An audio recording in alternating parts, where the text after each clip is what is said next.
ততদিন সিঙ্গেল থাকতে হবে, যতদিন না তোমার লাইফে এইরকম মানুষ আসছে। তো আজকে আমি সেই রকম মানুষেরই কিছু উদাহরণ বলবো, যেই রকম মানুষ তুমি তোমার লাইফে যদি দেখতে পাও তাহলে তখন রিলেশনশিপে চলে আসবে। আর তুমি যদি দেখছো এখন তোমার রিলেশনে থাকা মানুষটি সেই রকম, তাহলে তাদেরকে কোনো সময় ছেড়ে যেতে দিও না লাইফ থেকে। চলে যাচ্ছি মূল ভিডিওতে। আর মূল ভিডিওতে যাওয়ার আগে জাস্ট ছোট একটা কথা বলবো, যে যারা যারা চ্যানেলটা সাবস্ক্রাইব করছো না তাদের উদ্দেশ্যে বলি যে আজ তুমি যে সাবস্ক্রাইব করছো না চ্যানেলটা, এর মাধ্যমে হয়তো আমি কালকে একটা এমন ভিডিও আপলোড করলাম তখন তুমি সেটা দেখতে পেলে না। আজকে ভিডিওটা দেখলে হয়তো তোমার ভালো লাগছে না তাই চ্যানেলটা সাবস্ক্রাইব করো না, কিন্তু কালকের ভিডিওটা তোমার জন্য গুরুত্বপূর্ণ হতেই পারে।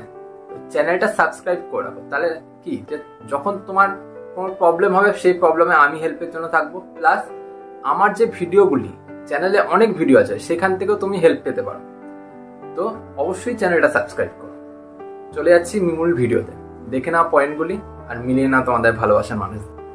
প্রথম পয়েন্ট, যার সাথে রিলেশনশিপে যাবে বা যার সাথে রিলেশনশিপে আছো এখন, তার সাথে রিলেশনশিপে থাকতে তোমার কোনো রকমের ডাউট হবে না যে এই মানুষটা হয়তো ওর সাথে চলে যাবে, বা এই মানুষটা হয়তো আমার পিঠ পিছে অন্য কারোর সাথে রিলেশনশিপে রয়েছে, বা এইরকম মনে হবে না যে এ হয়তো আমাকে কোনো সময় ধোঁকা দিতে পারে।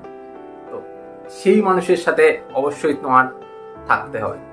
আর সাথে সাথে দেখবে সেই মানুষটাও যার সাথে তুমি হয়তো রিলেশনশিপে আসতে চাইছো বা তোমার সাথে যোগাযোগ হয়েছে, তুমি কথাবার্তা বলছো বা হয়তো তুমি রিলেশনশিপে রয়েছোই, তো সেই মানুষটা প্রত্যেকটা সময় তোমাকে সেই অনুভূতিটা দেবে যে তুমি তার লাইফে কতটা বেশি ইম্পর্টেন্ট বা কতটা বেশি গুরুত্বপূর্ণ। সেই অনুভূতিটা তুমি তার সাথে থাকলেই পাবে। আর এই রকম মানুষ যদি তোমার লাইফে থেকে থাকে, যদি অ্যাজ এ ফ্রেন্ড হিসাবে থাকে, তো তার সাথে রিলেশনশিপ অবশ্যই করে নাও।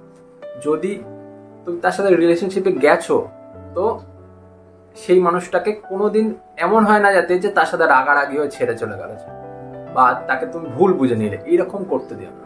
যতটা পারো তাকে আঁকড়ে ধরে বাঁচো, সেই মানুষটা তোমার লাইফে অনেক বেশি ভালো কিছু নিয়ে আসবে, আমি এটা গ্যারান্টি দিয়ে বলতে পারি। দ্বিতীয় মানুষ, সেটা হলো যে মানুষটা দেখবে নিজের ইগোর থেকে বেশি গুরুত্ব তোমাকে দিচ্ছে।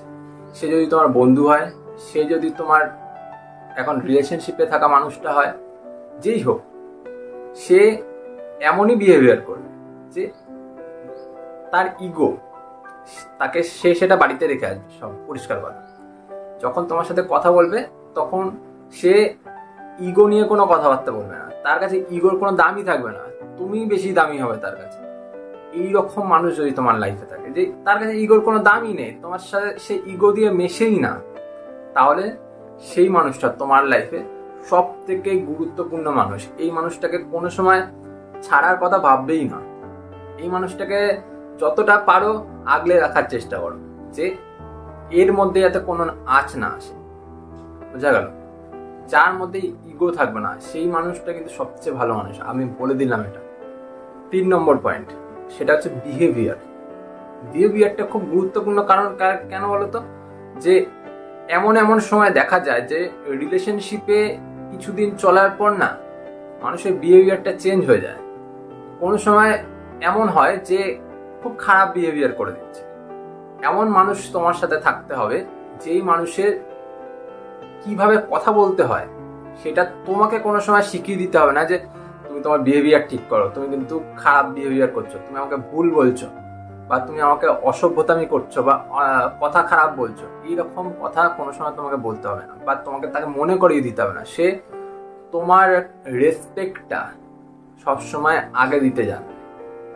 এই মানুষ যদি তুমি পাও তাহলে সেই মানুষের সাথে থেকে যেতে হবে। হয়তো সেই মানুষটা রাগী, রাগের মাথায় 2 কথা বলছে, তার মধ্যেও তোমাকে রেসপেক্ট করবে, কিন্তু তার বিহেভিয়ার খারাপ হবে না। সে তোমাকে কোনো সময় উল্টোপাল্টা কথা বলবে না, ভুলভাল কথা বলবে না। ভুলভাল কথা মিন্স গালাগাল বা খারাপ কথা, অনেক রকম কথা হয়।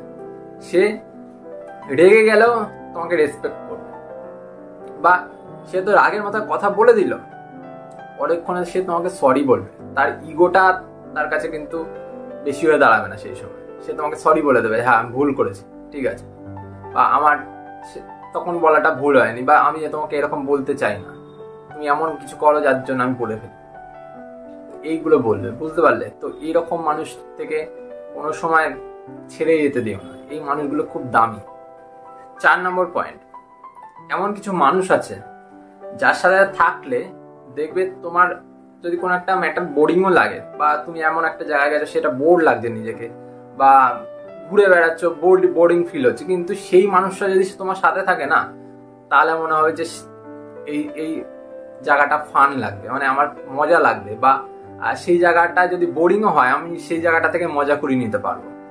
এইরকম মানুষ যদি তোমার সাথে থাকে, তাহলে এই মানুষের সাথে কোনো সময় বন্ডিং নষ্ট করো না। কারণ এই মানুষটা যখনই তোমার মন খারাপ থাকবে, বা যখন তোমার কোনো কিছু বোরিং ফিল হয়, বা সেইখানে তোমার মন খারাপ, বা তোমার কোনো জায়গায় কথা কাটাকাটি হয়েছে, বা কারোর সাথে ঝগড়া হয়েছে, অশান্তি হয়েছে, তোমার মন খারাপ, বা তোমার বাড়ির লোক কিছু বলেছে, সেই সময় সেই মানুষটা তোমাকে জয় দিয়ে দেবে, বা তোমার সেইখানে মন ভালো করে দেবে। জয় মিন্স মন ভালো করার কথা বললাম, জয় মিন্স যে তার কথা বলিনি। তো সেই রকম করবে। তো এই রকম ব্যাপার যেই মানুষের মধ্যে থাকবে, যে তার সাথে থাকলেই তোমার মন ভালো হয়ে যাচ্ছে, আর সেই মানুষটাকে দেখলেই তোমার মন ভালো হয়ে যাচ্ছে, তো সেই মানুষকে কোনো সময় ছেড়ে দেবে না, সেই মানুষকে সবসময় নিজের কাছে রাখার চেষ্টা করবে। তো এই ছিল 4 জন মানুষের উদাহরণ, বা 4 রকমের মানুষের উদাহরণ, যেগুলো তোমরা নিজেদের লাইফে ফলো করতে পারো। এইরকম মানুষ যদি তোমাদের লাইফে থেকে থাকে, তাহলে সেই মানুষকে কোনো সময় যেতে দিও না, সেই মানুষকে ধরে রাখার চেষ্টা করো। তো অ্যাট দ্য এন্ড তোমাকে সে ভালো রাখবে, সে লাইফের শেষ পর্যন্ত তোমাকে নিয়ে চলবে, সে ছেড়ে চলে যাবে না। বুঝা গেল? আশা করি ভিডিওটা ভালো লেগেছে। ভিডিওটা ভালো লেগে থাকলে অবশ্যই লাইক করো, সাথে সাথে চ্যানেলটা সাবস্ক্রাইব করো। আজ চলি, পরে দেখা হবে অন্য একটা।